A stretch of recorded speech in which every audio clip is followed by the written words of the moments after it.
En la mañana de las 7:50, la expresidenta Cristina Fernández de Kirchner. Bienvenida, presidenta. Gracias, buen día a todos. Vamos a colocar el micrófono. A ver. Usted está acostumbrado a los micrófonos más televisivos que se colocan. Tengo que tener el micrófono bien sobre mi cara, ¿no? Ahí está, así. Yo lo acomodo. Es direccional, Cristina. Bueno, Sí, le presento con Gustavo Campana, Hola, Gustavo. Adrián Stoppelman, que Hola. es el responsable del humor. Ay, sí, vos sos el que hiciste... Cristina esa cosa de que Cristina tiene la culpa de todo, de que llueva, de que haga calor, de que haga frío, de que Sí. se enferme la gente, de que no se enferme. Me encantó, Soy yo. me encantó. Fernando Gracias. Borroni, Juan Hola, ¿cómo Derbensis, que es nuestro creativo. Hola, ¿cómo estás? Cintia García. Cintia. Eduardo Olivarti, donde se desapareció. Gabriel Se fue, Morini. me acompañó hasta aquí.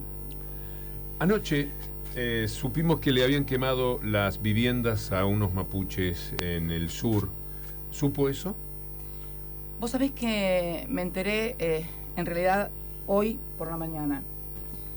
Me enviaron fotografías y ayer, bueno, sabés que habíamos tenido un acto en Lomas de Zamora y entonces estaba un poco cansada, me acosté temprano y hoy me levanté con esto, ¿no? Es como que uno se levanta todos los días con algo brutal, ¿no? Cuando vi las fotos de las casas incendiadas, que me parece que, te soy sincera, Víctor Hugo, yo pienso que todo tiene que ver con todo y que no pueden analizarse los episodios individual y separadamente. Si vos me decís tiene que ver, en la última marcha del Ni Una Menos, hubo una cacería de mujeres cuando terminó la marcha, que parece que nos hubiéramos olvidado de todo esto. Porque ¿sabés también lo que me preocupa mucho? Que la sociedad argentina comience a naturalizar estas cosas, a darlas como, bueno, es normal ser malillo, pero en realidad esto de las viviendas de los mapuches de ayer tiene que ver con el principio de todas las cosas, ¿no? Tiene que ver con las primeras exteriorizaciones que fue esa cacería de mujeres, lo que pasó en la marcha del 1 de septiembre, también reclamando la aparición con vida de Santiago Maldonado. Tiene que ver con lo que pasó el otro día, cuando se recordaban los 11 años de la desaparición de Julio López, y todos pudimos ver, no sé si todos, pero los que somos así muy adictos a las redes, vimos cómo se habían registrado imágenes, fotografías, de gente aparentemente manifestante, muy joven, que fue la que lanzó la bomba Molotov contra la legislatura, y luego, seguida por fotógrafos freelance, por camarógrafos, por gente que estaba allí en la marcha, se pudo ver cómo policías motorizados escoltaban hasta la entrada del subte a estos manifestantes. Yo lo vi en las redes, inclusive por un usuario de Twitter que publicó. Creo que podemos sumarle también, si querés, el caso del pibe que por un Twitter estuvo un mes preso, o el caso de la otra pobre mujer inhabilitada en una clínica de salud mental, o sea, una inimputable perfecta en términos jurídicos, termina siendo culpada, procesada, hasta que se dieron cuenta que, bueno, la devolvieron de vuelta a la clínica. O, por ejemplo, cuando intentaron, ¿se acuerdan aquel auto que se estrelló contra la Casa Rosada? Y bueno, pretendían que habían sido alguien vinculado con nosotros y terminó siendo un inimputable. El otro día lo declararon inimputable, un loco, de los que hay en la vida. Y si vamos un poquito más, el último matrimonio que tomaron preso, en el cual, con el episodio del explosivo en Indra, un matrimonio que las pruebas de que habrían sido serían que en el Facebook tenían al Indio Solari, eran ricoteros, o una foto de Néstor Kirchner. Yo creo que estamos ante un gobierno que quiere construir, como en los viejos tiempos de vigencia de la doctrina de seguridad nacional, construir la figura del enemigo interno, ¿no? El enemigo interno, que además tiene determinadas características, peronista, kirchnerista, le gusta el Indio Solari, o sea, una serie de cosas que no solamente apuntan a la división social, sino a la fractura social. Creo que el gobierno necesita la fractura social y la división política de los que son opositores a estas políticas para poder imponer su plan. Un plan que va a tener la segunda fase de ajuste después de las elecciones de octubre. A ver, si vos lees un titular, yo leí ayer el titular de Clarín, el fútbol para todos seguirá hasta después de octubre. Como ya saben que la gente lee el título y no lee la bajada, no fueron a la bajada. En la bajada dice cuándo termina, el 31 de octubre, una semana exacta después de las elecciones. La nafta va a aumentar el 7% en noviembre y se declara libre a precio internacional a partir del 1 de enero. Las facturas han dividido la factura de gas en cuotas. Estamos en un país donde comprábamos en cuotas los autos, las heladeras y los lavarropas. Ahora vamos a pagar los servicios en cuotas. Entonces, todo esto, el gobierno tiene 3 ejes. La fractura social, por un lado, el montaje permanente de la mentira política, con la forma de propaganda. Si dedicaran una milésima parte de los recursos humanos y de dinero que afectan para la propaganda política, las cosas andarían mejor. Y si los funcionarios trabajaran más que en propaganda y en armar spots, porque yo siento que tenemos un presidente más de spot publicitario que de gestión. Y los funcionarios lo mismo. Yo creo que el único funcionario que realmente trabaja todo el día, hay que reconocerlo, es Caputo, el de finanzas, que está todo el día emitiendo deuda y deuda y deuda.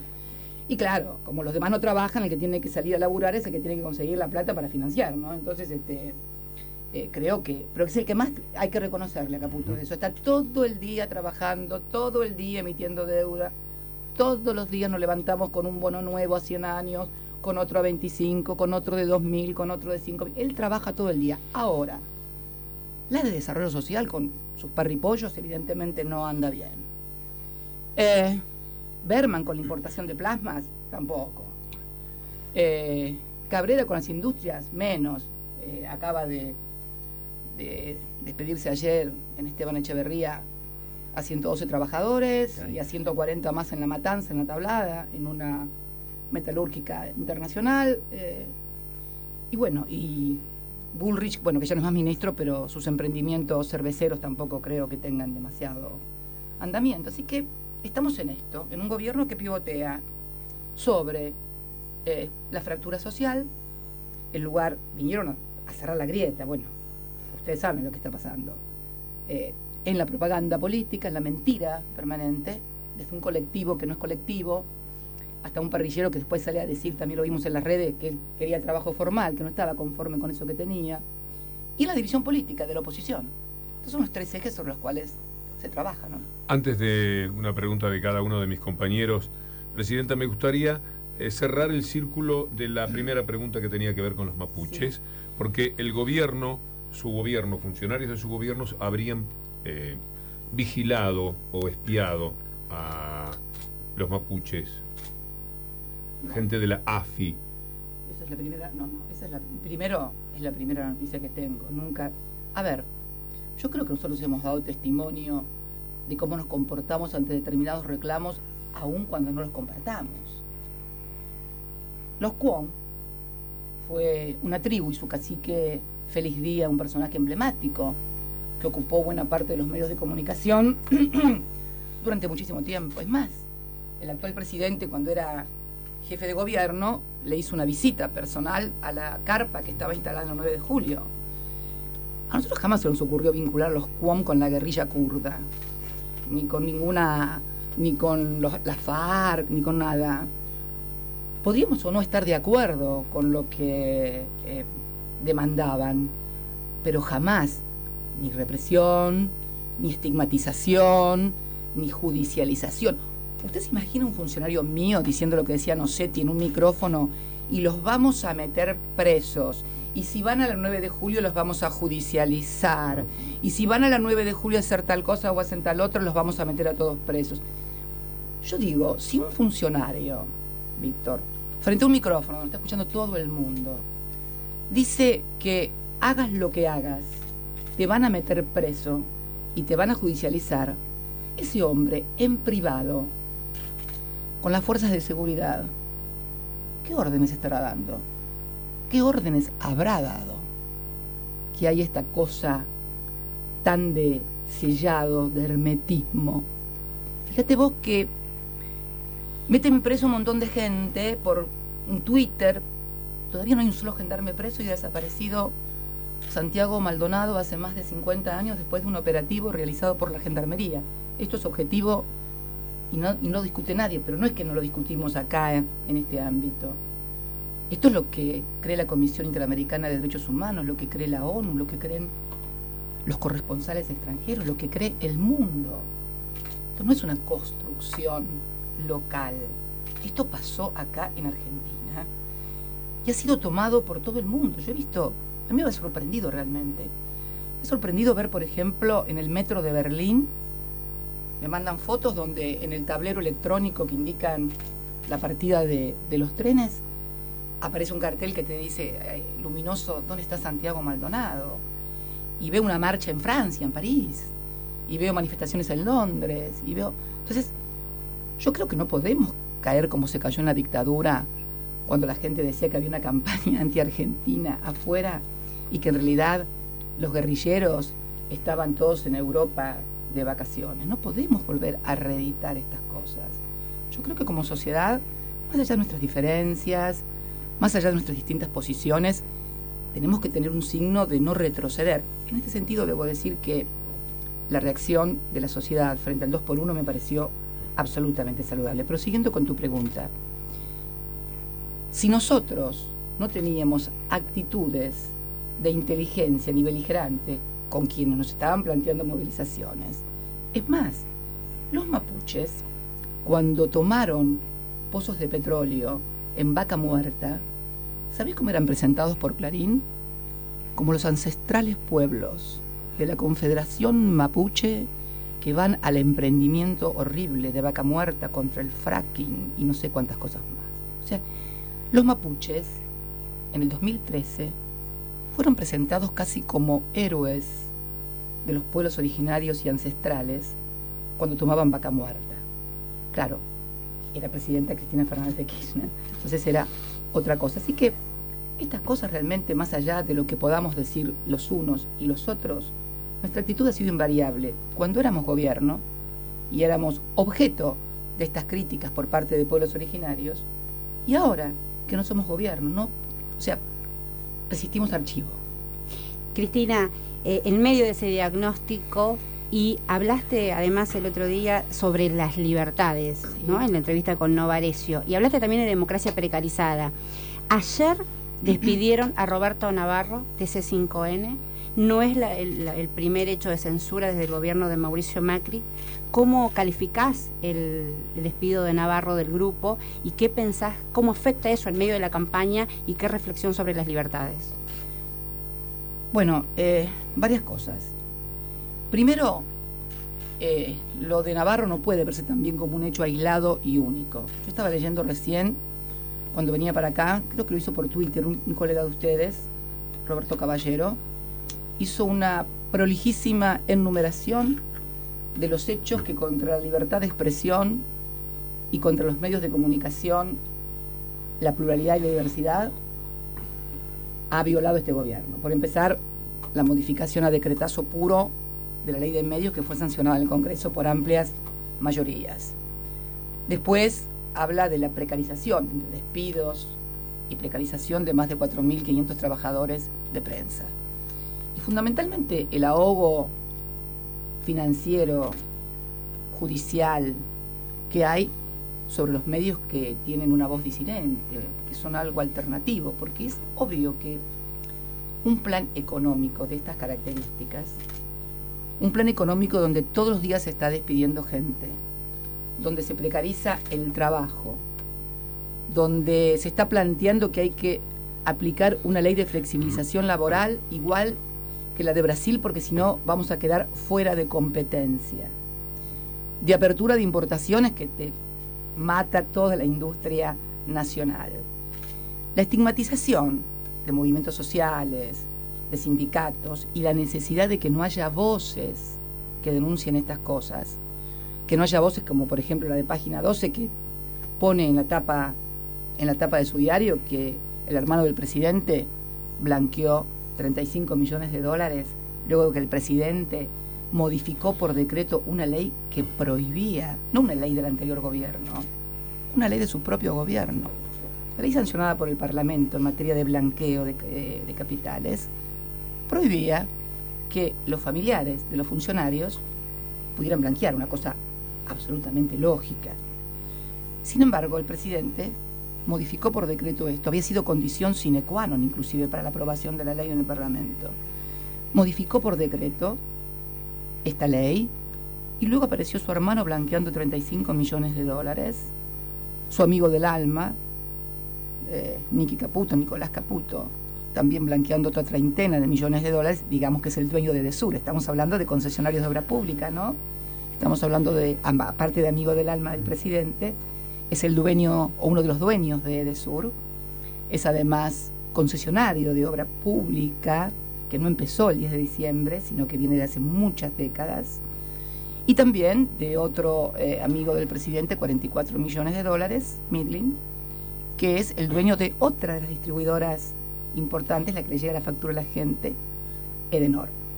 Entonces, cuando un diario como este, como Página 12, pone en evidencia esto, y entonces vos tenés periodistas que te explican, no solamente protestan porque las facturas suben, porque yo puedo ponerme frente a un micrófono y decir, qué barbaridad, mira cómo subieron las facturas, pobre gente, que el 40, que el 50, que el 100.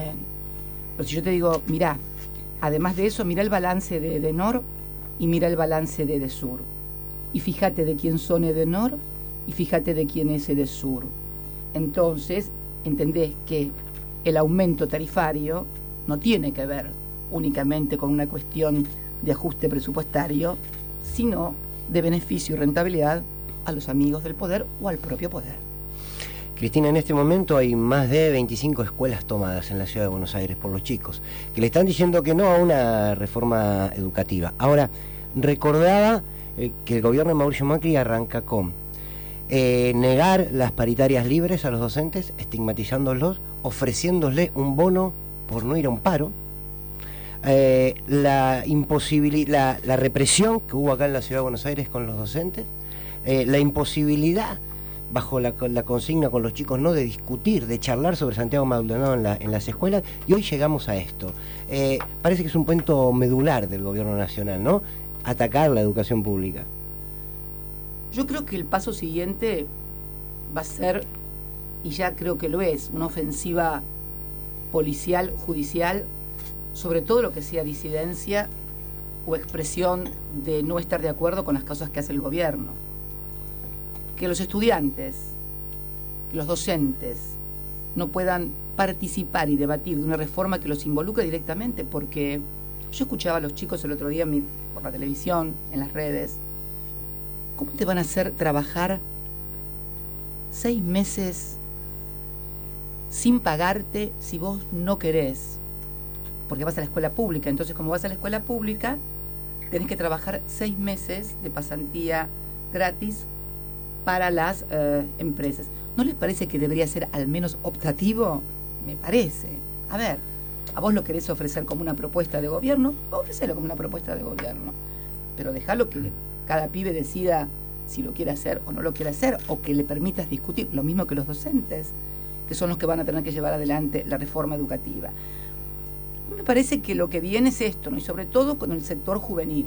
¿Por qué? Porque es el sector, no solamente en la Argentina, en la historia del mundo, es el motor, es el que tiene compromisos con el presente y con el futuro, es el que no está atado a clichés, es el que todavía no está en muchos casos, y debemos admitirlo, distorsionado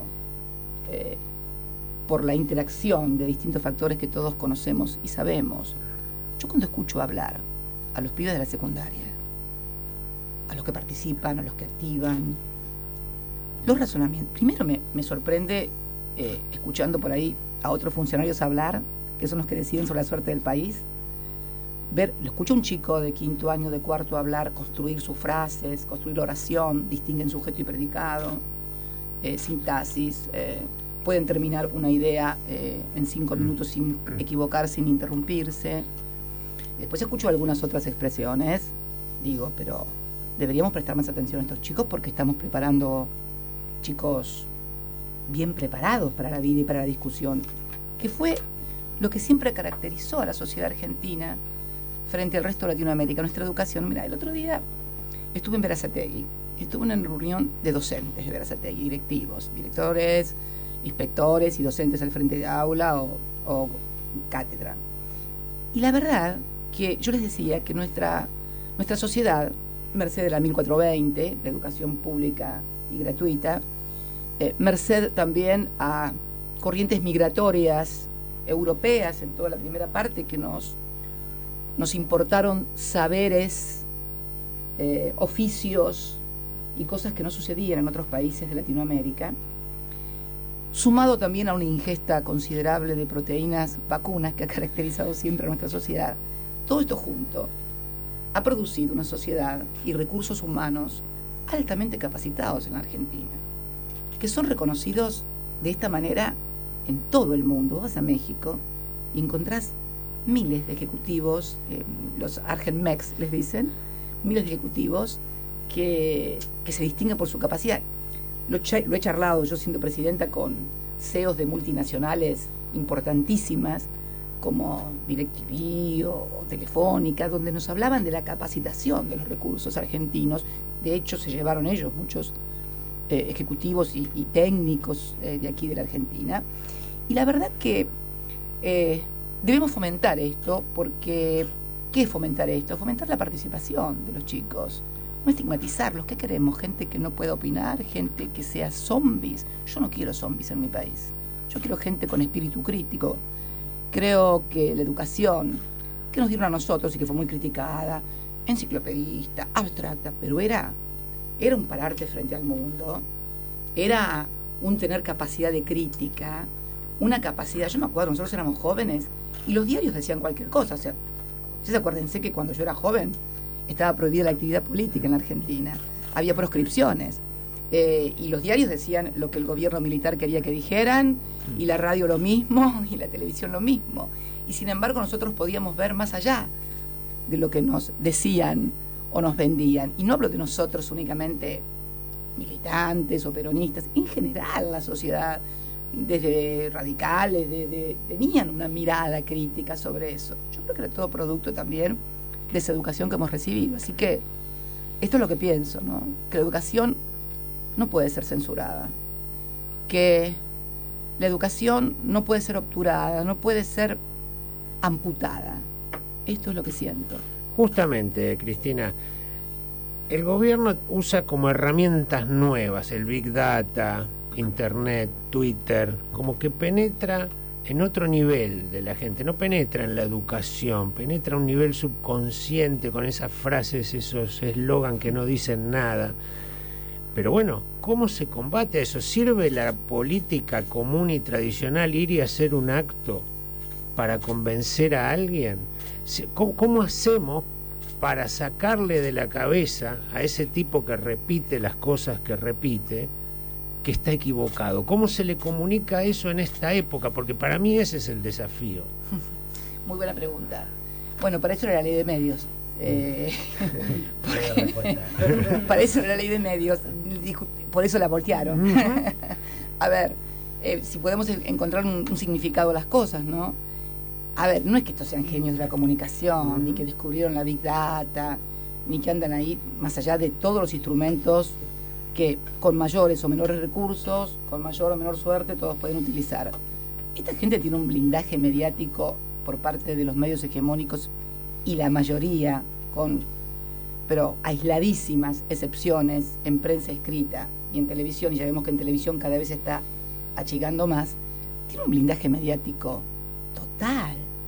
O sea, la mentira pública, bajo la forma de propaganda, solamente puede mantenerse con este blindaje. ¿Alguien imagina cómo sería este gobierno con las cosas que pasan, con los despidos? Mira, despidieron 112 personas, sigue cayendo el consumo de los shoppings y supermercados, que no es una cuestión menor. ¿Sabes por qué? Porque son los bienes no durables, es alimento, bebida, calzado y ropa. Es lo que el consumo popular, este consumo sigue cayendo, pero no respecto del 2015, comparado con el espantoso segundo semestre del año pasado, sigue cayendo la venta en shopping y supermercados, o sea, sigue cayendo alimentos, bebidas, sigue cayendo calzado, sigue cayendo textiles. Esto es. Entonces, fútbol para todos, lo que yo te decía recién, la importación de carne, ahora también han abierto la importación de carne sin hueso. Acá lo tengo porque el combustible, la renta financiera, Cedillo. Les comento algo, discúlpenme esta pequeña digresión. Hoy me enteré que el Banco Central siempre invitaba gente a dar charlas, economistas, cientistas sociales extranjeros. ¿Sabes quién viene dentro de 2 semanas a dar una charla al Banco Central? El expresidente de México, Ernesto Zedillo. Yo no sé si ustedes lo recuerdan, pero este hombre, que viene a dar charlas a nuestro Banco Central, fue el que eliminó todos los controles cambiarios y se produjo el tequila. Después, como corresponde, le echó la culpa a Salinas de Gortari. Yo no sé si lo traen porque le echó la culpa a Salinas de Gortari o por lo del tequila, pero van a traer una conferencia al presidente en el cual se produjo el tequila que tumbó al mundo prácticamente, y sobre todo en la región tuvo un efecto devastador en la Argentina y en Brasil. Pero siguiendo con el tema, todo esto, si todo esto pasara durante las pensiones a la invalidez, ¿se acuerdan que dijeron que iban a ser revertidas? De las 150.000 pensiones que dieron de baja, solamente han revertido menos de 10.000. Menos de 10.000, o sea, la gente da por sentado que la noticia aparece, las revirtieron, bueno, y después todavía la gente sigue haciendo trámites y no cobran las pensiones. Entonces, si todo esto fuera tomado por los medios hegemónicos en un 10% de lo que era la intensidad del periodismo de guerra durante nuestra gestión, ¿ustedes creen que al gobierno le iría tan bien o le iría bien con más Big Data? ¿Qué Big Data? ¿Qué Internet? Es como decía ayer, tenés que ser un gobierno del presente, tenés que dar respuestas hoy y ahora. Vos no podés hablar como si faltara, como si fueras el candidato a presidente en esta elección. Las promesas ya las hicieron en 2015, ya llevan 2 años de gestión. No me podés seguir hablando del futuro por venir.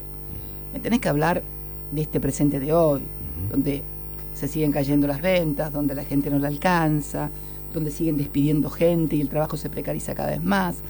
Vos tenés que dar respuestas del presente cuando sos presidente. Esto es, ¿no? Cristina, primero fue la apertura indiscriminada de importaciones. Después apareció Michetti redoblando la apuesta, seremos la India, un país de servicios. No había escuchado eso. Y enero 2016 es el primer gran dato de seremos la India, país de servicios, y después Duhovne amplifica diciendo Plan Australia, la colonia próspera. La pregunta es la siguiente: ¿hay posibilidad de país, y cuando uno dice país dice soberanía, independencia, política y económica, sin industria nacional? No, definitivamente. No definitivamente. Bueno, si uno observa los países desarrollados, porque aparte el trabajo industrial es el gran redistribuidor también, por lo que significa la cadena de valor agregado. No es solamente un servicio que comienza acá y termina. Todo lo que es un proceso industrial trae aparejado insumos, trae aparejado otras industrias que terminan siendo proveedoras de esa gran industria madre. O sea, si uno estudia o ve Alemania o Estados Unidos, ve que el desarrollo industrial es clave. Que vos me digas que tenés que ir perfeccionándolo con la ciencia y la tecnología y hay innovación productiva, pero sin ninguna duda. Bueno, nosotros hemos dado muy buena fe de eso en nuestra gestión. Nunca se había invertido en ciencia y tecnología como se hizo durante nuestra gestión. Es más, creamos un ministerio. Es más, pusimos 2 satélites en el aire de construcción argentina. Es más, éramos proveedores de reactores nucleares donde le ganamos a países como Francia, cuando fuimos, por ejemplo, a Australia. Australia, sí, mira vos. Claro. Nosotros le proveemos a Australia un reactor nuclear. ¿Y sabés quién competía con nosotros?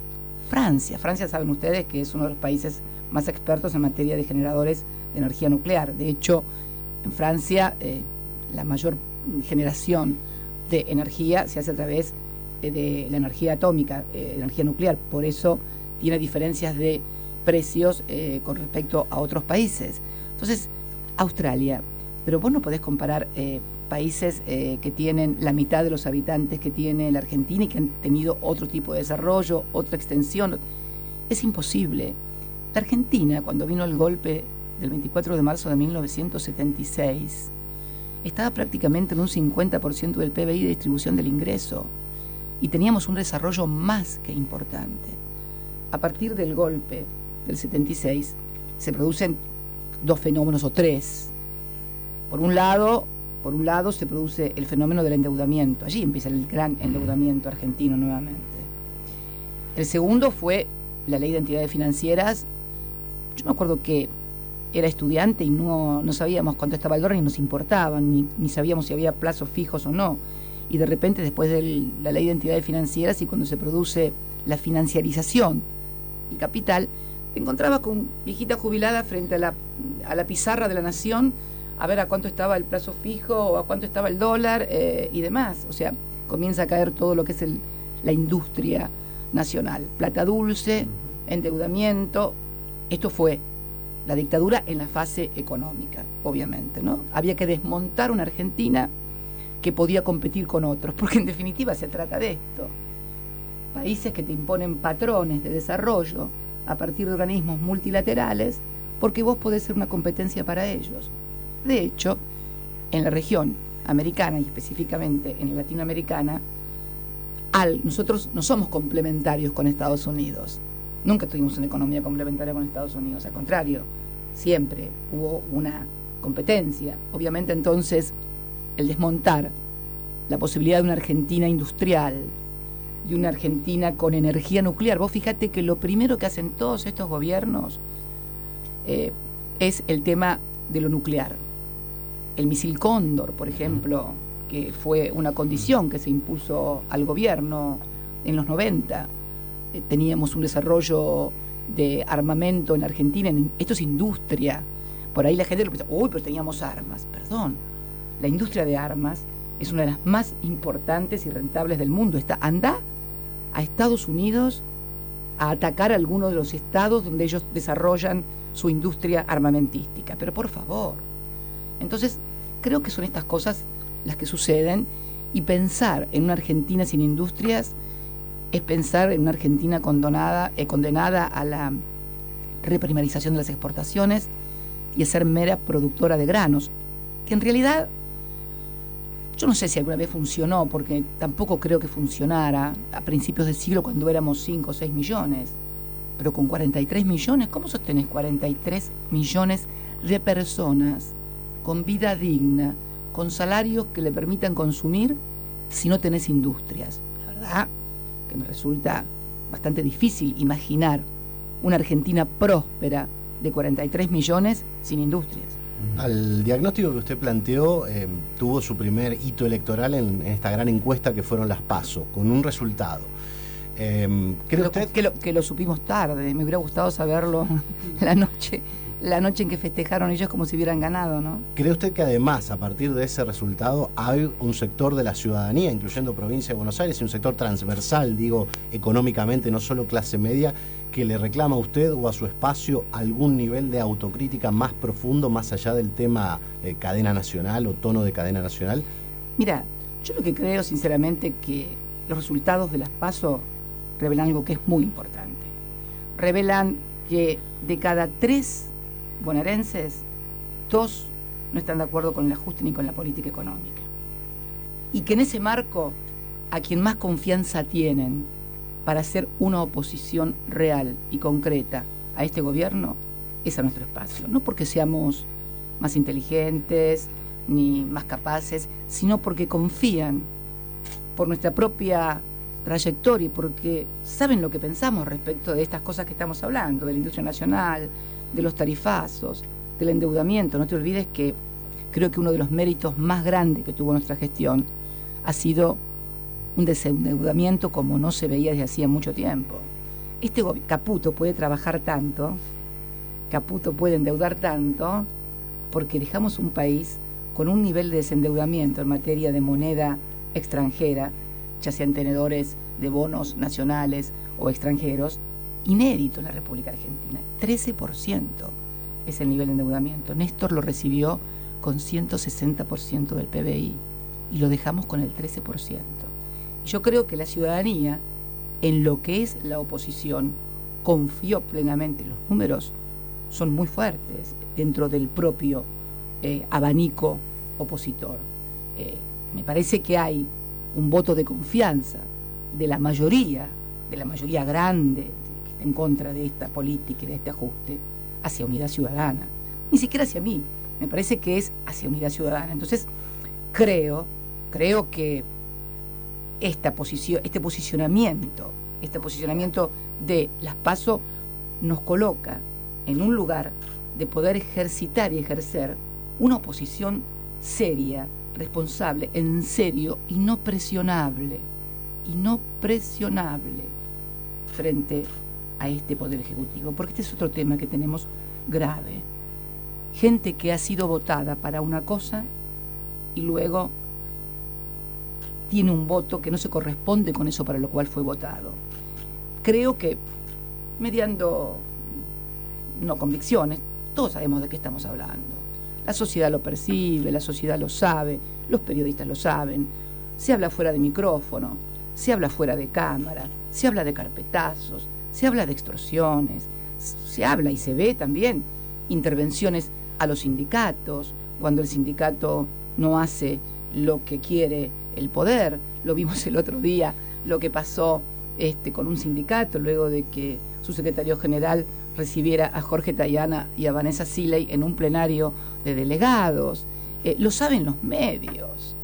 Los medios que no son afines al gobierno, los medios que tienen una postura crítica y un análisis crítico frente a lo que está pasando, están sufriendo un acoso judicial, financiero, de características inéditas, por lo menos en democracia.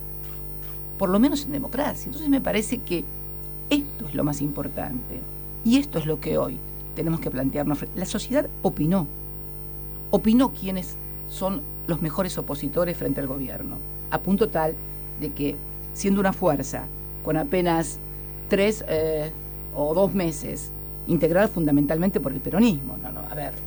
Fernando Espinosa, el presidente del Partido Justicialista de la provincia de Buenos Aires, es nuestro tercer candidato a diputado nacional. Los intendentes son todos presidentes de su Partido Justicialista local.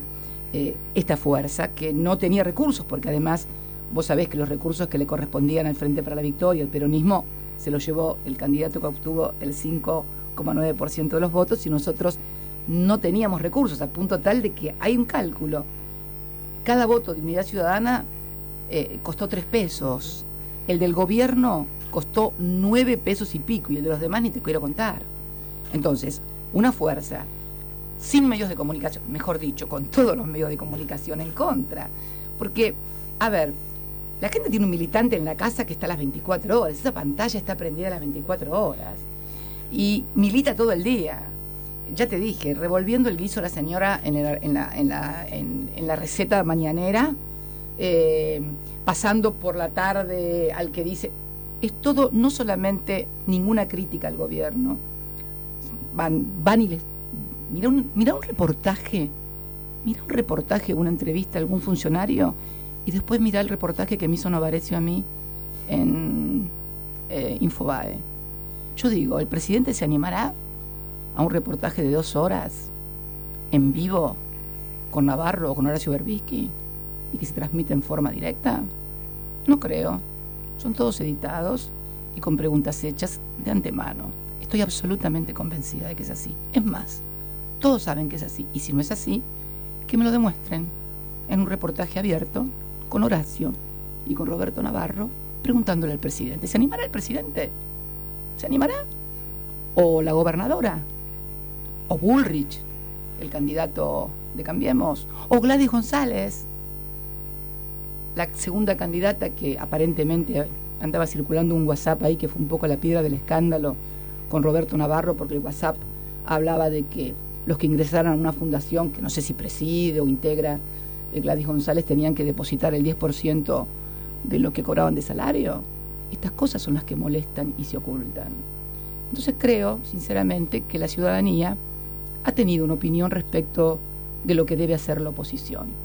La oposición, y lo ha hecho mayoritariamente a punto tal de que con todo esto en contra, persecuciones judiciales, estigmatización, persecuciones judiciales inclusive que no solamente me involucran a mí, también a mis hijos. ¿Vieron alguna vez esto? Lo de los hijos también. Hijos que nunca formaron parte de la función pública, porque Máximo es diputado a partir del 10 de diciembre y vive aquí a partir del 10 de diciembre del 2015. ¿Vieron alguna vez estas cosas? ¿Vieron que a los hijos de la Rúa alguien les hiciera algo? Y mira que Shakira y participaban, y se sabía que participaban. Estaban junto a su padre cuando se ordenó la represión en Plaza de Mayo, que terminó con 30 muertos. ¿Encontraron algún requerimiento judicial, policial, periodístico sobre estas cosas? No. Parece que es hora de analizar y comenzar a decir las cosas por su nombre. A mí no me van a meter miedo. Yo voy a ejercer la representación que siempre he ejercido. Y creo que la sociedad necesita ser representada. Con reconocimiento de errores, de equivocaciones que siempre hemos tenido y tenemos todos, pero me parece que en el balance, porque uno siempre debe hacer el balance. El balance es positivo y creo que lo que es importante acá es advertir la necesidad que tiene la democracia y las instituciones de poder canalizar el disenso, de poder canalizar a los que no están de acuerdo democráticamente. Este es el gran desafío que tiene la sociedad argentina, no el gobierno. El gobierno va a insistir, por lo que estoy viendo. Yo cuando veo hoy a la mañana, lo que comentaba Víctor Hugo, incendiar las casas de los mapuches, ¿esto es la Argentina que realmente quieran? Yo la verdad que no puedo creer que los argentinos puedan justificar que se estén incendiando casas de los que piensan diferente, porque en todo caso, que le hagan un juicio, que si cometieron algún delito, en fin, pero incendiar, ¿qué es esto de incendiar? Hay mucha gente que le echa leña al fuego en ese sentido. Sí. Los jueces federales que no habían dicho una sola palabra, por ejemplo, en el tema Freiler, que no habían dicho una sola palabra de nada en 5 meses de constituido, sacaron un comunicado ayer en el que les repugnaba que los mapuches fueran a una toma no violenta del juzgado de Otranto a reclamar porque habían sido avasallados en sus dignidades el día anterior. La expresión incluso que le repugna a la justicia y la exigencia de todo tipo de medidas contra los mapuches me parece que es inspiradora de lo que pasó a la noche cuando algunos locos, más locos que ellos, incendiaron las casas, las pobres casas de los mapuches. A mí la escena me parte el corazón, porque es no tener nada en un lugar donde hay muy poco. Y que vayan contra sus hogares, que cuando volvían a su encuentro incendiados me pareció ya un estado de malicia insoportable. De crueldad, ¿no? Casi. No había leído ni tenía noticias del comunicado de jueces federales, no me extraña absolutamente nada. Así es como estamos. Pero me parece que, esto lo decíamos ayer cuando estábamos en Lomas de Zamora, que fuimos a festejar el día del jubilado y la jubilada, había muchos realmente, y además había también jóvenes, que me parece que de esto se trata, ¿no? El 22 de octubre, de votar por el presente y por el hoy, por lo que está pasando. Y la verdad es que una sociedad, te vuelvo a repetir, en la que pasa esto de los indios mapuches y que le queman las casas, de una pareja que la mete en presa y no tiene nada que ver con el mundo porque tenía el Indio Solari y una foto de Néstor Kirchner, o una pobre señora loca que además es la hermana del vocero presidencial, presa, un pibe de un contador, el caso, un contador que está preso porque mandó una carta diciendo que el alquiler, en lugar de pagarlo ahí, tenían que pagarlo en una cuenta. ¿Alguien puede pensar que puede ser privado de la libertad? Una persona que ejerce su función de contador público nada más y que le manda una carta a un inquilino diciendo, no que le manden la plata a Panamá, que le manden que depositan la plata en una cuenta de un banco del lugar donde vive el inquilino, donde está la casa. Que esta persona esté privada de la libertad, obviamente que no tiene absolutamente nada que ver con lo que hizo. La privación de su libertad, que es absolutamente ilegítima, tiene que ver con que era el contador histórico de nuestra familia, él, su padre y demás. Nunca tuvo que ver nada con la política, nunca tienen un triste contador de provincias. En este sentido estamos en la Argentina. Y van a pasar, si la gente no advierte esto, cosas peores, porque yo me pregunto, siempre pregunto, ay, ¿usted no tiene miedo que le pase tal cosa? Y yo le pregunto a los que nos están escuchando, y ellos no, ustedes los que nos están escuchando, ¿no tienen miedo que un día al pasar por una manifestación te agarren y te lleven presos? Porque yo estuve viendo los testimonios de gente que cayó presa en la movilización, en esa represión que hubo del 1 de septiembre. Y había gente anti-K entre los que cayeron presos. Había un fotógrafo de medios alternativos que era un manifiesto opositor a nuestro gobierno. No es que los que fueron ahí estaban de acuerdo con nosotros, ni con el gobierno, no, hay gente que está de acuerdo con los derechos humanos. Desapareció Santiago Maldonado hace 50 días y cree que es conveniente ir a reclamarle a la sociedad, al gobierno, a la Plaza de Mayo por esto, porque además tenemos un presidente que no ha dicho una sola palabra. Y cuando suceden hechos que conmocionan a la sociedad, el presidente debe hablar. Entonces, no tiene miedo a nadie que un día se le ocurra mirándole el Facebook que tiene tal cosa y entonces piensen que como necesitan crear un enemigo y un monstruo en común, te vayan a buscar y te metan preso. Yo creo que cuando estas cosas pasan así en forma indiscriminada, la sociedad tiene que abrir los ojos y parar la oreja. Porque quiero recordar aquella famosa frase que durante tanto tiempo se le adjudicó a Bertolt Brecht y que en realidad no era de Bertolt Brecht, sino que era de un rabino, creo, de un sacerdote norteamericano. Cuando se llevaron a los marxistas, a los comunistas, no me importó porque yo no era comunista. Cuando se llevaron a los homosexuales, no me importó porque yo no soy homosexual. Bueno, cuando se llevaron a los judíos, tampoco me importó porque yo no soy judío. Ahora vienen por mí, pero es demasiado tarde. Entonces, esto tiene que pensar la sociedad. Yo cuando vi a esos pibes con cámaras fotográficas de medios alternativos, muchos contrarios, llevárselos, el testimonio de ese otro chico que venía de su trabajo informático y lo tomaron y se lo llevaron, o este matrimonio que se lo llevan porque era de la bomba y no tenía nada que ver. Que pasen estas cosas en democracia, es muy grave, y la gente tiene que pensar que lo que le pasó a los demás le puede pasar a ellos, como el trabajo, hoy tenés trabajo, pero mira a tu alrededor y seguro que conoces a alguien, un amigo, un pariente o un vecino que ya no tiene trabajo. Bueno, pensá que cuanto más gente tenga o pierda el trabajo, más riesgo corre tu trabajo. Cristina, aprovecho esta oportunidad para ponerme los anteojos de género, hacerte un par de preguntas desde el feminismo, desde los colectivos de mujeres. Uy, ahí viene con Florencia Kirchner a la cabeza. Así es, vamos Flor. Ayudando a mamá, ¿no? Empezaste hablando sobre la cacería de la policía a las mujeres el 8 de marzo, se viene el Encuentro Nacional de Mujeres en el Chaco. María Pía López, la socióloga, dice que el movimiento Ni Una Menos están dando una discusión contra el neoliberalismo, allí está pasando algo. Te quería preguntar eso, ¿cómo analizás vos inclusive desde la relación con tu hija, de todo lo que eso te ha aportado al feminismo, y si crees que es necesaria o que fue necesaria o que será necesaria una discusión sobre el aborto? ¡Wow! ¡Qué pregunta! Vamos a ir por el principio. No la voy a rehuir, está claro. Gracias, Cristina, gracias. Lo sé que tenés todas las espaldas. La primera cuestión, la verdad que no me canso de repetirlo. Yo era una persona que repetía clichés. Yo no soy feminista, soy femenina. Esa estupidez que muchas veces decimos. Y mi hija me hizo ver cosas que yo no veía, sí, sin lugar a dudas. Y también veo que el Ni Una Menos se fue transformando también. Porque creo que las mujeres también entendieron que su situación, su sujeción al patriarcado, tiene que ver con un modelo político y económico de explotación también, en el cual ellas también son explotadas porque reciben menos sueldos por la misma tarea, porque son discriminadas. 13% menos. Bueno, claro, exactamente. Entonces, creo que hubo un crecimiento y un orgullo. Cuando estuve en Bruselas, las eurodiputadas españolas, italianas, alemanas, me preguntaron por el Ni Una Menos, y el Ni Una Menos no solamente lo conocían, sino que es tomado como emblema y ejemplo de las luchas feministas en la vieja y culta Europa. Así que las feministas argentinas tienen que darse por satisfechas. Por primera vez exportamos nosotros un modelo de ideas y de pensamiento de la sociedad. Toda la vida recibimos de allá. Socialismo, marxismo, liberalismo, todo siempre venía de allá. Ahora pudimos los argentinos, las argentinas, mujer teníamos que ser, para poder exportar el tema de el feminismo. Con respecto al aborto, mi posición es conocida.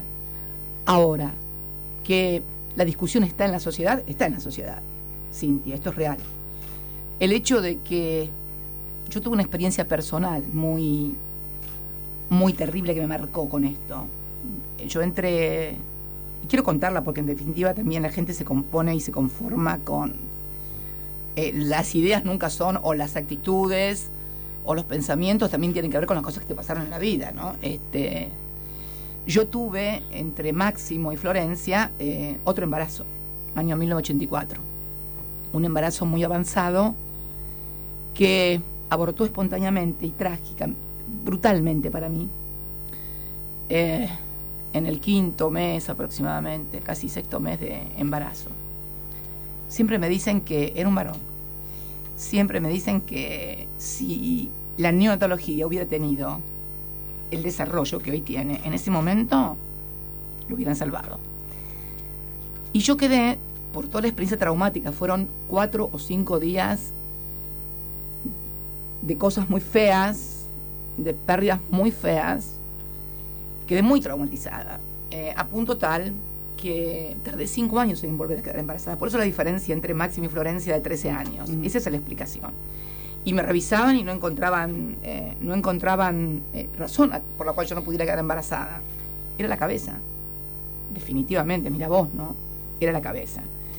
Y cuando quedé embarazada, vos te imaginas, Máximo ya tenía prácticamente 13 años, estaba terminando, volvió, cuando yo me enteré, él volvió de su viaje de fin de curso de la primaria.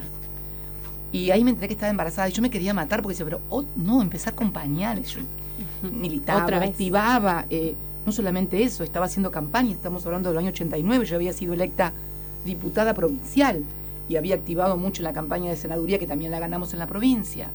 Y decía, otra vez quedar embarazada y ahora justo que entro como diputada. Bueno, de hecho ya juré como diputada en el 89 embarazada y fue producto de ese trauma brutal que sufrí. Ahora, yo creo que la sociedad obviamente lo va a discutir independientemente de las posturas que tengamos cada una. Por empezar, me molesta mucho la estigmatización de un lado y del otro, pero fundamentalmente de las que no están de acuerdo con el aborto y creen que las que están de acuerdo con el aborto son brujas que deberían ser quemadas en la hoguera porque están propiciando cosas espantosas. Esa actitud jamás. Además no la tengo con respecto únicamente al aborto, no la tengo con respecto a ninguna idea. A mí me gusta, ustedes me conocen, me gusta debatir, me gusta discutir. Tal vez pensarlo como una cuestión de salud. Me gusta convencer y me gusta también, y me dejo convencer si tienen buenas ideas, me dejo convencer también.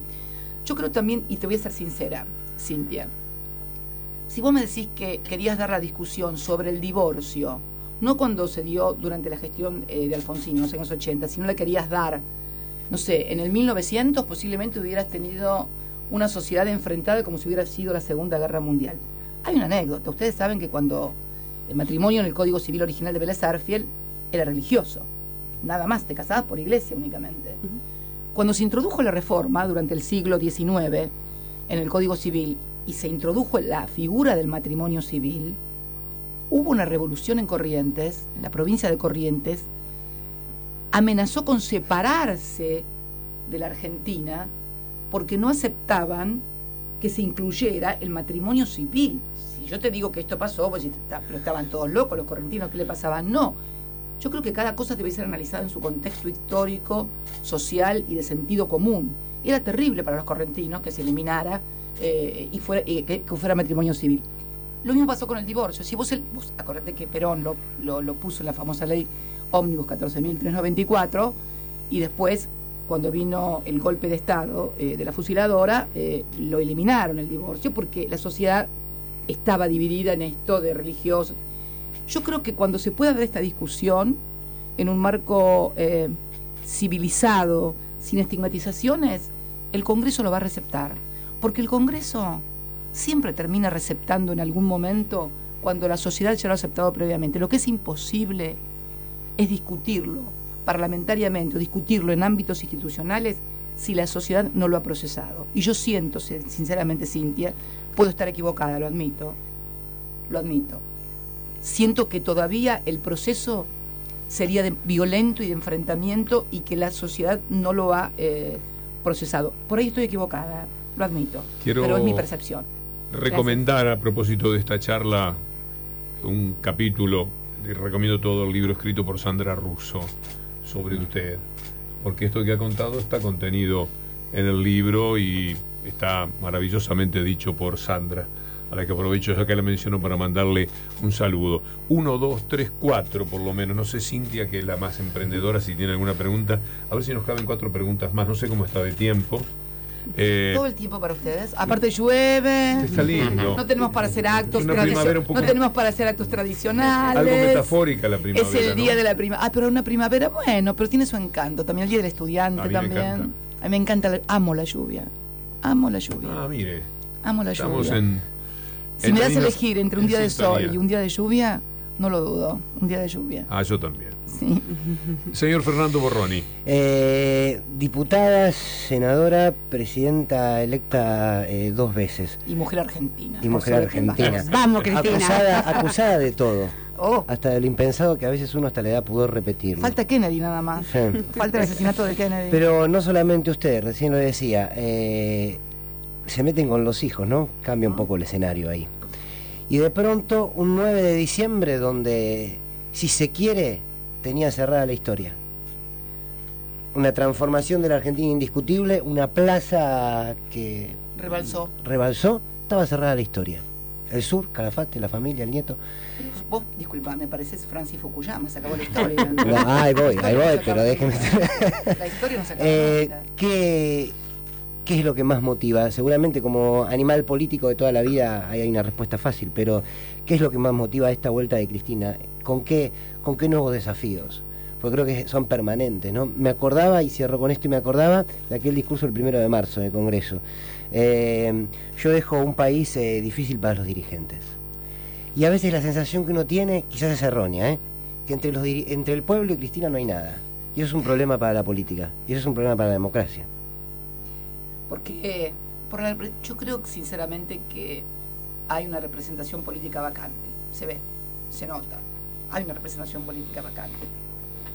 Y creo que vos, si estuviste en esa plaza o como periodista y le escuchaste, me habrás escuchado también decir algo, que lo que nunca voy a dejar de ser en mi vida va a ser militante. A ver, mi vocación por la participación política, mi compromiso, pero no como dirigente, porque yo siempre me acuerdo cuando estaba sentada el día que Néstor juró como presidente, 25 de mayo del 2003, 30 años exactos de haber estado en la plaza como militante. Es una parábola muy fuerte. Entonces, a ver, vos me decís, sí, yo te agrego, diputada provincial, senadora, 2 veces presidenta, la primera mujer. Cosas que pasan. Lo que nunca pasa es la visión que vos tenés de la sociedad y cómo te ves vos y cuál es tu rol y qué tenés que hacer en la vida para no pasar nada más. Nunca me interesó pasar por la vida únicamente. Me importa pasar dejando algo, dejando ideas, dejando testimonios de que se pueden hacer cosas diferentes. Me cabe el honor de representar al género siendo presidenta. Creo que es un aporte. Por ahí las feministas todavía no me lo reconocen del todo. Cada vez más, lo reconocen cada vez más. Pero chicas, deberían hacerlo porque tuvieron la primera presidenta mujer y no las hizo quedar mal. La reeligieron por el 54% de los votos. Creo que es un aporte muy fuerte para el feminismo. Un aporte, por ejemplo, podría ser Cristina, senadora. Ya eso más o menos parece estar como que va a pasar. Puede ser Cristina Tayana, puede ser Cristina sola. Ahora termina la elección, se saben los resultados. ¿Qué hacemos? ¿Cómo frenamos esto? Porque me parece que nosotros, muchas de las personas de a pie, nos preguntamos, ok, todo bien, hay que frenar el ajuste, lo tenemos claro. ¿Cómo?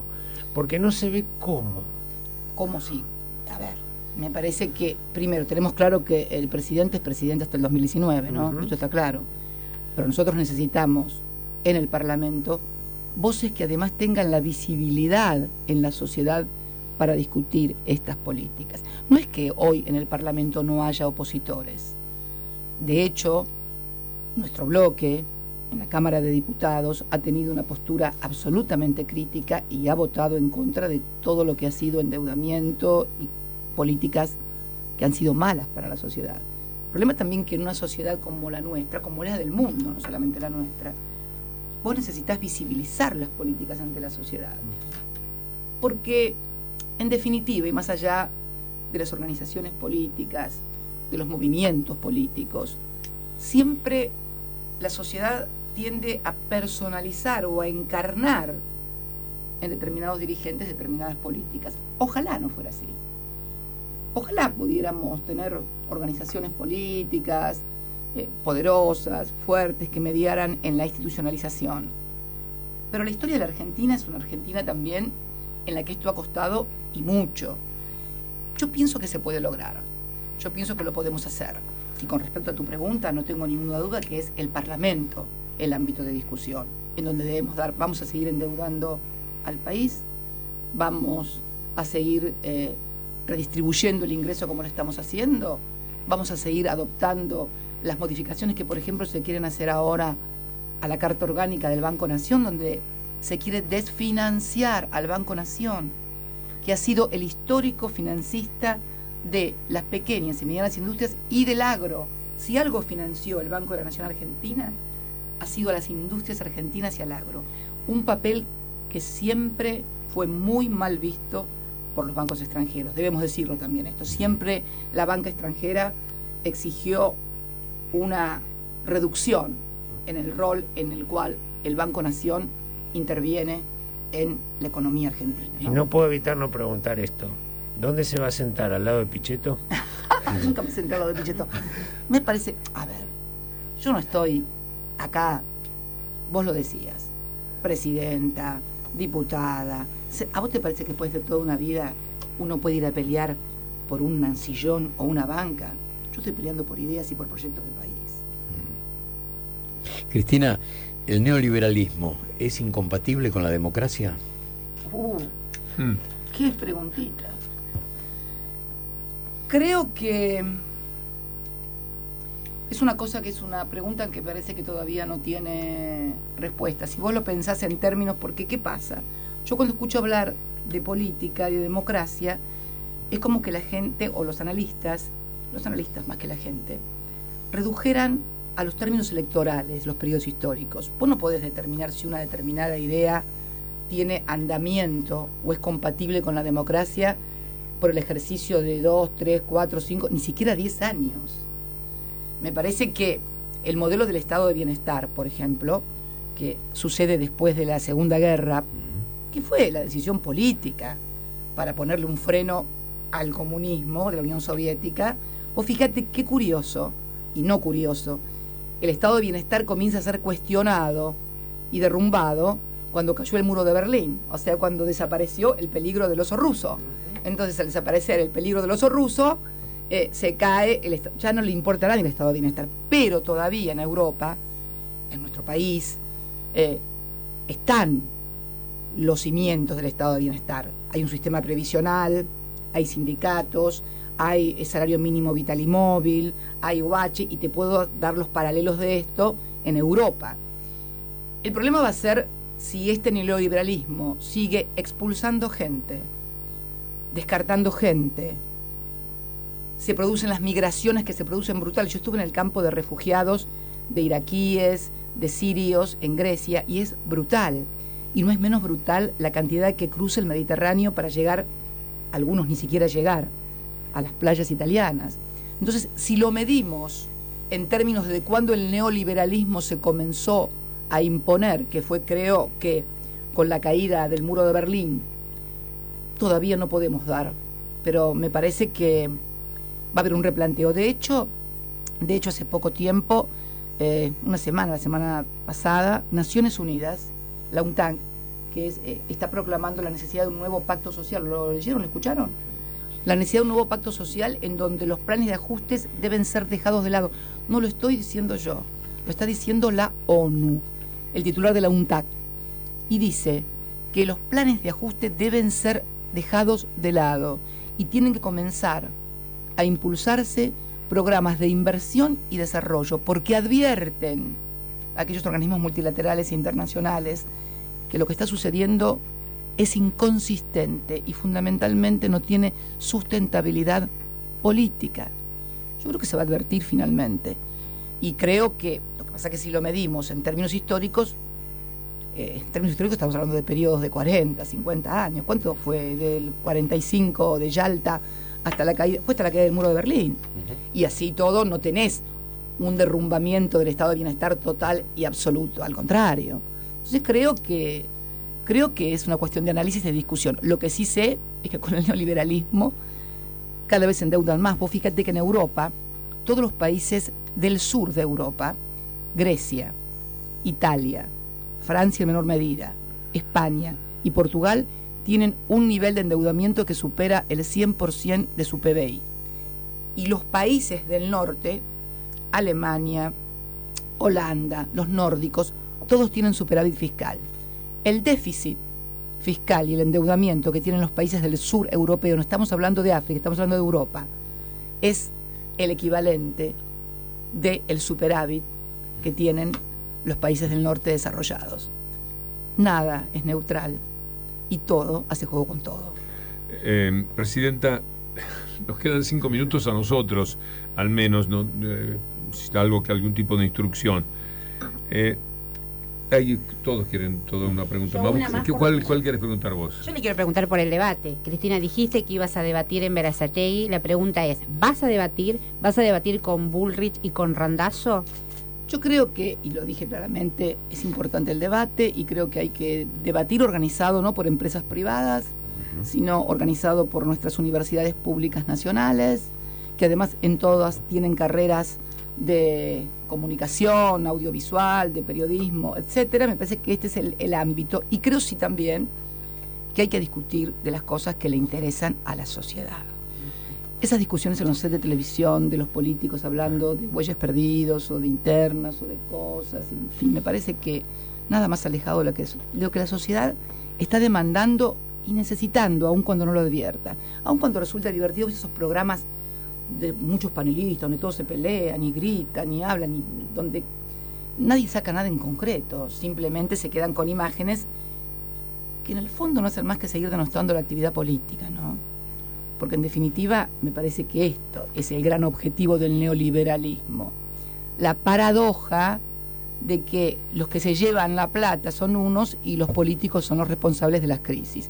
Resulta ser que con el neoliberalismo el mercado decide la asignación de recursos, decide las políticas económicas, estas fracasan y después el problema son de los políticos que no han sabido gestionar bien. Entonces tiran a este político, ¡pum!, viene otro, a lo mejor de un partido parecido o similar, o que le daba mejor el coaching, pero el neoliberalismo siempre está como el sol.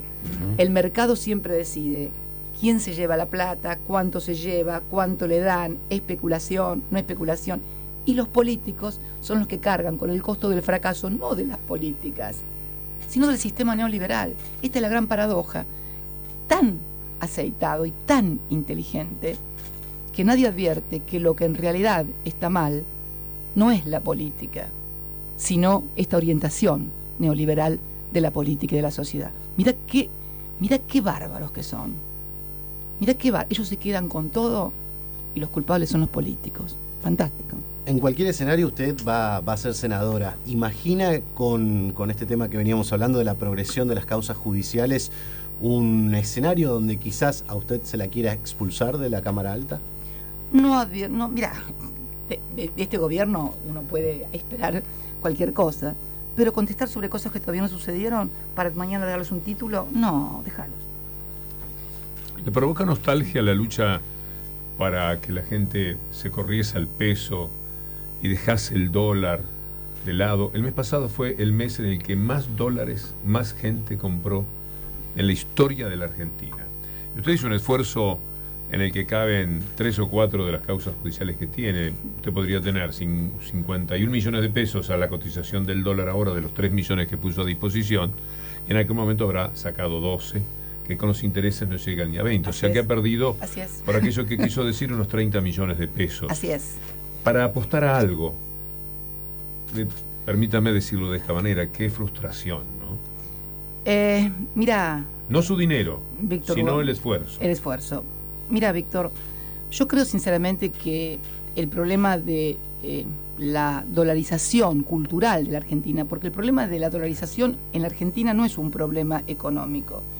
la dolarización es cultural en Argentina. Vos vas a Brasil, anda a Brasil a intentar a comprar o a pagar algo con $1, te sacan volando, pero a Chile. Vos en Chile tenés que pagar con la moneda chilena, en Brasil tenés que pagar con la moneda, en el único lugar donde tenés que pagar con dólares es en Ecuador, pero porque el dólar es su moneda. O sea, el gobierno de Ecuador debe recibir las remesas de dólares que le manda la Reserva Federal porque ellos tienen moneda dólar. Pero fuera de eso, en cualquier otro país, y acá en la Argentina se desesperan por el dólar. Una vez cuando discutía esto me dijeron, bueno, lo que pasa que es con el tema de los cambios de gobierno y del cambio de las políticas, que la gente no tiene certezas, no tiene seguridad.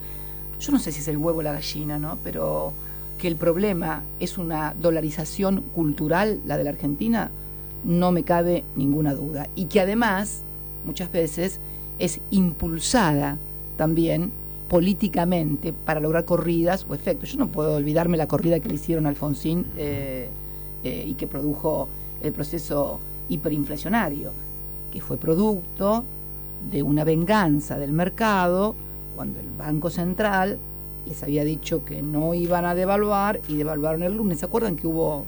Era Marcelo Dacorte, creo, el presidente del Banco Central, si mal no recuerdo. Entonces creo también que hay imponderables en el medio, pero creo sí que el problema del dólar es un problema de carácter cultural. Y además, discúlpame, en la economía también es un factor que siempre produce estrangulamiento del sector externo en procesos de industrialización, como los que llevó el peronismo en el año 45 en adelante. Mejor dicho, ya venía el proceso de industrialización y sustitución de importaciones producto de la Segunda Guerra Mundial. O sea, Argentina tuvo que comenzar a producir cosas porque no venían los bienes de capital de Europa, porque Europa producía para la guerra. Esto produjo en la Argentina, con los saberes y con los oficios, produjo una sustitución de importaciones que luego fue muy acentuada también durante el peronismo, que fue el mismo problema también durante nuestro gobierno y durante todo gobierno que apueste a un proceso de industrialización y de valor agregado. Hay un momento que se produce un estrangulamiento en el sector externo, producto de que ese proceso de industrialización te demanda bienes de capital que vos todavía no producís en la Argentina, que tenés que traer y que obviamente los pagás en dólares. Al mismo tiempo, mira vos la paradoja, la movilidad social que va produciendo ese proceso de sustitución de importaciones con el trabajo industrial de gente con más y mejores salarios, producto de esa dolarización cultural, también comienza a fondearse ahorrando en dólares. Entonces, el estrangulamiento se produce en un momento donde vos tenés a los industriales que te demandan dólares porque tienen que seguir con el proceso de importación de bienes de capitales o de insumos o de royalties, porque no tenemos todo el desarrollo completo, y por el otro lado, los beneficiarios de esas políticas, los trabajadores, los comerciantes, los pequeños y medianos industriales, también quieren dólares porque creen que es la moneda segura y se produce el estrangulamiento del sector externo. No voy a seguir es un tema muy, muy complejo, pero esto es lo que ha pasado históricamente. Pero vuelvo a reiterar, la dolarización obedece a un comportamiento cultural, no tengo dudas. Quiero invitarlos por lo menos, ya que ellos me están diciendo que siga un poco más a Claudio Villarruel y a Bernarda Llorente, para formular también alguna pregunta, porque de alguna manera esa satisfacción la quieren tener todos, y quiero también que venga Paula Orman. Yo tengo dos más, las tenemos todos en realidad, son preguntas de... Una es sobre algo que ha dicho Carrió, que dice que a Nisman lo mató su gobierno, y usted sabe que estamos en el umbral de una manifestación de gendarmería, desde mi punto de vista tocando fondo, como uno no podía imaginarlo, de decir que a Nisman lo mataron y lo mataron 2 personas, etcétera. A esto reapareció justo porque había estado de vacaciones Carrió hoy, agregándole que lo mató su gobierno. ¿Quiere hacer algún comentario o la quiere dejar pasar? Mire, me parece Puede decir paso, ¿eh? No, yo no paso nunca. No, yo lo dije ya el otro día cuando estuve en la entrevista que tuvimos en Infobae con Novarecio. Me parece que ya le respondió a Novarecio que aún cuando está en las antípodas mi pensamiento, es una persona mucho más lógica y mucho más sensata. No, me parece un disparate mayúsculo. El Papa... No merece responder, es un disparate mayúsculo. Bueno, como tantísimos otros que hemos escuchado, ¿no? Pero permíteme, ¿sí? Pero creo que responde a un objetivo, es una bomba de humo también, me parece, ¿no? Es una inmensa bomba de humo para ocultar a Santiago Maldonado. Sí, o capacidad de daño, ¿no? O capacidad de daño, pero yo creo que es fundamentalmente lo de Santiago Maldonado, porque la pregunta que se le va a seguir haciendo a Gendarmería y al gobierno es ¿dónde está Santiago Maldonado? Esta me parece que es la pregunta que deben responder. Al Papa lo han atacado muchísimo y la sensación que hay es que, como la quiere usted, lo ha pagado muy caro. ¿Tuvo alguna vez esa sensación? No, yo creo que no es el aprecio o las actitudes con las que me ha distinguido Francisco cuando yo era presidenta, porque además, por otra parte, no es que yo voy a tomar el té todas las tardes con Francisco a Roma, de ninguna manera.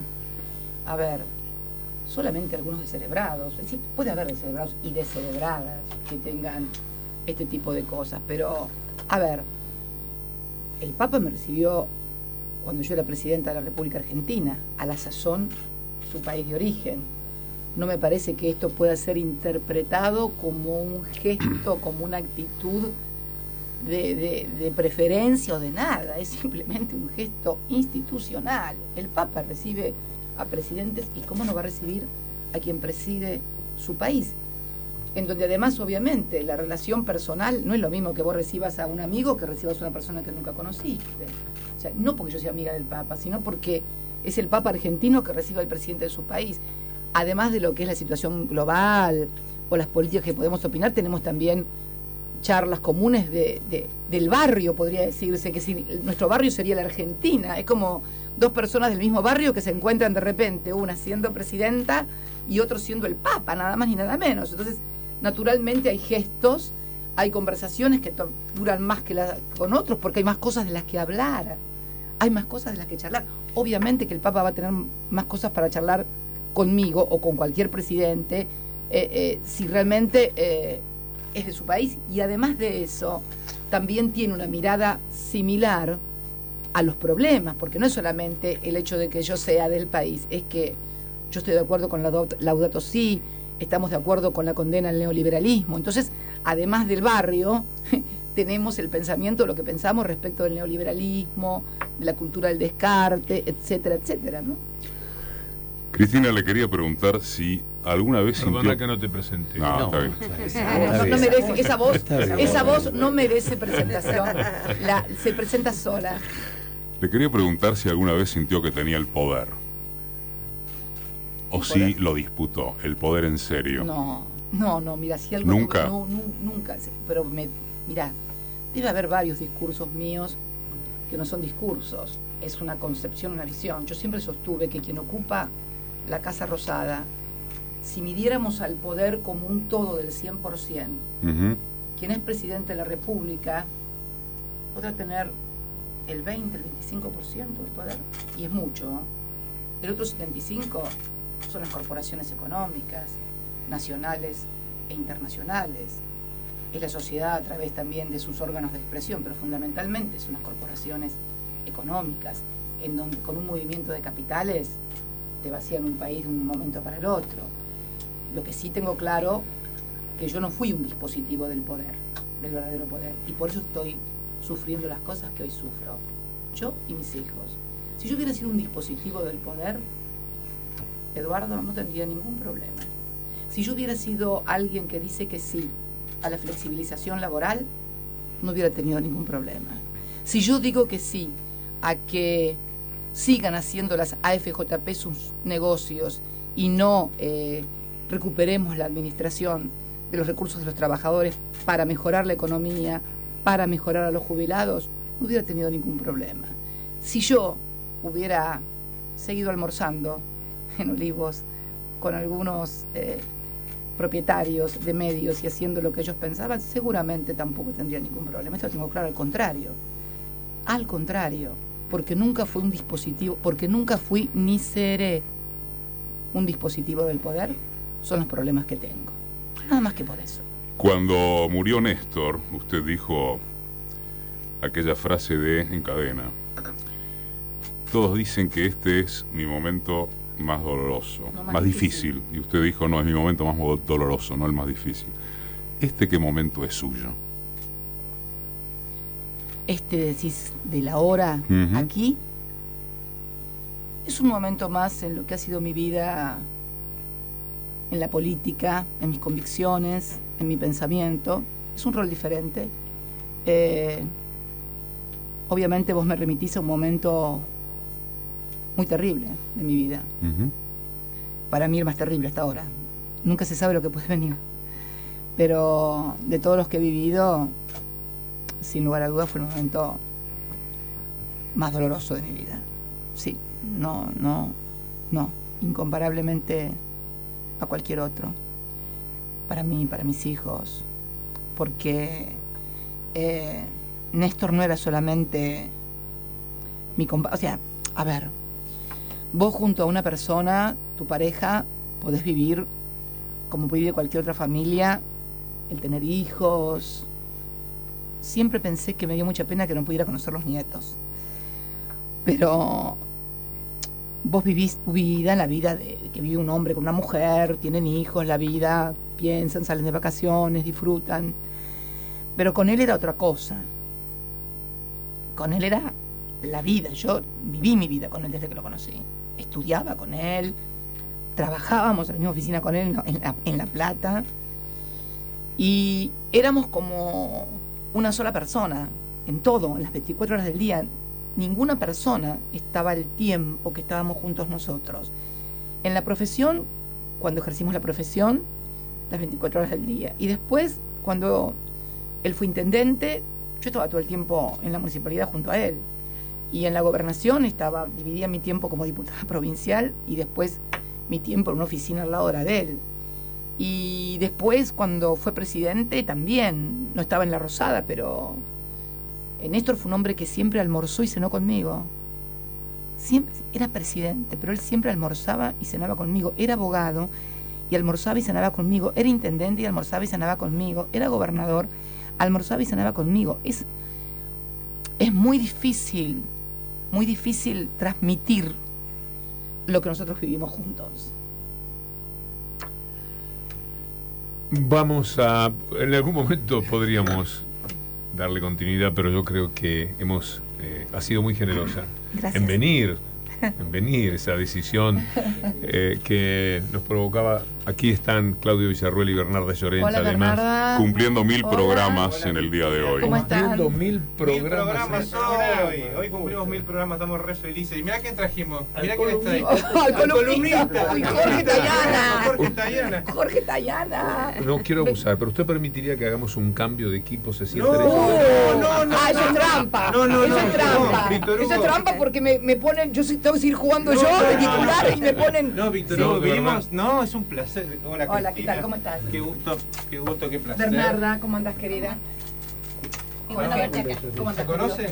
Sí, nos conocemos. No, Víctor Hugo. Y Jorge Tayana, para quien está escuchando y no saben a quién es. Vos, esto es tuyo. Nosotros estamos ahí, hoy No. festejamos los 1000 programas y ya nos dieron hasta Dolina seguimos. La dirección lo autorizó.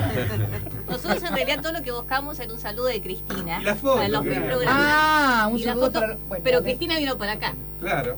Bueno, Así que. nada, felicitarlos porque son muy talentosos. Yo quiero hablar un poquito de Jorge y de Bernarda también, ¿no? Eso. Porque así como hablaba recién de Néstor y de mí, siempre el compañero de uno se parece. Yo siempre digo que el que duerme con alguien se parece, por lo menos si duerme mucho tiempo, por lo menos si duerme mucho tiempo, se parece a esa persona o tienen cosas muy en común.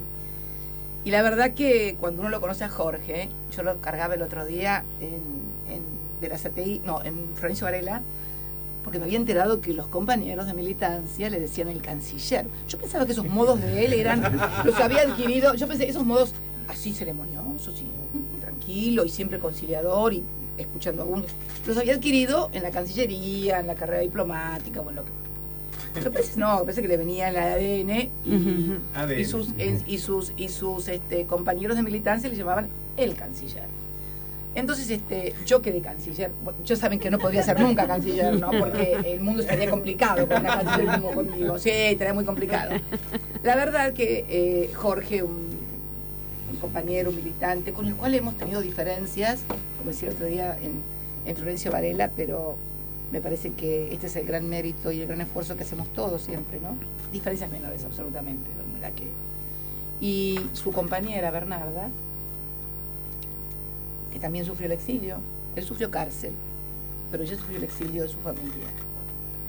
Una mujer productora televisiva exitosa, durante 10 años al frente de Telefe, y uno de los principales canales de aire del país, y además con una mirada de inclusión social, ¿no? De programas que tuvieran una valoración de inclusión social. Eso te lo distingue, Bernarda, toda la comunidad artística, productiva de los medios de comunicación. Y nada es casual, digo yo. Nada es casual. Yo no estuve al lado de Néstor por casualidad. Y Bernarda tampoco está al lado de Jorge por casualidad. Y si buscamos algún otro y vemos lo que tiene al lado, tampoco decimos que por casualidad. Todo hace juego con todo, muchachos. Hasta esto de la pareja y de la familia también. Por eso me gusta tanto Jorge y Bernarda. Muchas gracias, Cristina. Gracias. Muchas gracias por todo. Ha sido una sorpresa. A mí me llenó de... Fuimos trending topic, Víctor Hugo, trending topic por primera vez el programa de la mañana. No tiene idea lo que significa que hoy a las 8 menos cuarto de la mañana mi compañero Julián Capazo con Paula Orman dice: te tenemos que decir algo que no te pude decir anoche porque no te encontramos. Yo estaba en un boliche mirando música. Dice: viene la presidenta. ¿A dónde? Bueno, ya lo conté, no va a tener la misma gracia. Decir la expresidenta. Sí. Si Presidenta de mandato cumplido. Porque si no van a hacer todo el mundo se dice no, ya sé que todo, pero acá con este clima de época que hay, donde nos quieren echar la culpa de que llueve, de todo, van a decir, fíjate vos. Y como no está es culpa usurpando el título. Está usurpando el título. Y lo tengo a Bonadío seguro con una denuncia de usurpación de títulos y honores en cualquier momento, ¿no? Por favor. Pero no es culpa, lo digo yo, expresidenta. ¿No es culpa suya que llueve? Algunas veces no. Pero bueno, ha sido finalmente gratísimo. Pues ya pasamos la prueba de recibirla, de tenerla aquí. Ha sido un verdadero gusto. Además quiero, como hombre de radio, decirle que usted debe tener muchos tramos importantes de sus alocuciones, pero hoy ha estado como, no sé si la radio relaja más. No, es el clima que uno crea. Es el clima que ustedes crean. Bueno, pero ha sido extraordinario escucharla. Me pasó ayer cuando entré a Lomas de Zamora. Iba con una idea de lo que iba a decir y no sé por qué razón, aunque sí lo sé, porque había escuchado antes unos discursos de alguien y entonces entré y la energía positiva se nota. Y cuando uno entra a un lugar y ve energía positiva, que no quiere decir que piensen igual que uno, energía positiva, actitud de escuchar y de reflexionar, no de agredir y atacar. Es otra cuestión también, y permítanme decirles, que es una de las cosas que también me llama la atención. Ustedes no quisieron debatir ni pelear conmigo, ustedes me preguntaron cosas y yo pude opinar. Seguramente estarán de acuerdo con unas, no estarán de acuerdo con otras, tendrán dudas en otras, pero esta es yo la diferencia que veo muchas veces cuando te esperan para atacarte y para discutirte y para debatir y para ganarte la discusión. Y realmente un entrevistado, un periodista, y esto por favor no quiero dar clases de periodismo a nadie, pero creo que lo que la gente tiene que escuchar es el entrevistado. Primero por una cuestión de respeto de quien te escucha, te mira o te lee porque se supone que tiene el coeficiente intelectual adecuado para evaluar si lo que está diciendo es correcto, no es correcto, está de acuerdo o no está de acuerdo. No tenés que vos intermediar y decirle, pero mire que además tal cosa. Entonces, creo que también hay una cosa muy... Yo suelo decir el otro día al colega de ustedes, Novarecio, esa cosa autorreferencial donde el periodista siempre termina hablando de él y no del que está entrevistado, ¿no? Que es una deformación, me parece, ¿no? Que es una, por ahí estoy equivocada, es una deformación profesional. Yo sentí que querían preguntarme cosas y escuchar lo que yo decía. Y cuando uno siente que le quieren preguntar cosas y escuchar lo que uno dice y no agredir, ni atacar, y está un poquito mejor. Pero me parece que si pudiéramos hacer lo mismo en todos los aspectos de la vida, no solamente en una mesa periodística, si pudiéramos, a ver, no estoy de acuerdo con tal cosa, y terminar de escuchar lo que uno está diciendo, y el otro decir, pero mira qué tal otra. Creo que en todos los ámbitos, Víctor, chicos, chicas, no solamente en una mesa de periodismo, en una mesa de diputados, en una mesa de senadores, y donde además las cosas que se dijeran tuvieran clivaje y anclaje en cosas reales y concretas, y no en mentira y propaganda únicamente para crear sentido común o para crear un enemigo común. Me parece que esta es la clave de cómo podemos comenzar a abordar los grandes problemas que tenemos los argentinos. Alguien tercia en la discusión sobre presidenta o expresidenta y dice, sigue siendo presidenta en mi corazón. Bueno. Y eso es algo especial. Muchas gracias, Cristina. Gracias a ustedes.